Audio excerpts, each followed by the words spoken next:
बातमी कोकणातून चिपळूणमध्ये ठाकरेंच्या शिवसेनेत उभी फूट पडली। भास्कर जाधव शरद पवारांच्या पक्षाच्या उमेदवाराचा प्रचार करणार आहेत। चिपळूणमध्ये ठाकरेंच्या सेनेचे 24 उमेदवार निवडणुकीच्या रिंगणात आहेत।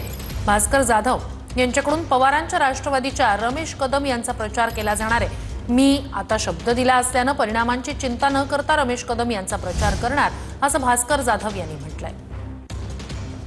एकदा का कोणाला शब्द दिला की माझं नुकसान आहे की फायदा आहे याचा मी विचार करत नाही।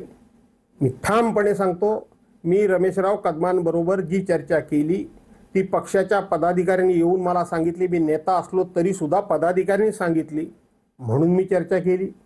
मी आज काही जागा सोडवून घेतलेल्या आहेत, त्या पक्षाच्या हिताच्याच आहेत।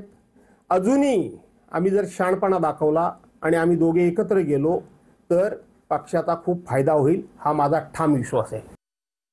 आव्हान काय मी तसं काय मानत नाही आहे याच्यामध्ये।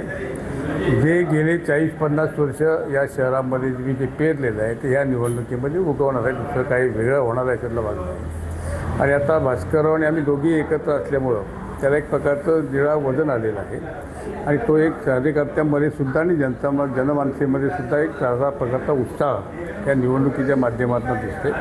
त्यामुळं निवडून यायला किंवा मेजॉरिटी यायला आम्हाला काही तशी अडचण काहीच वाटत नाही।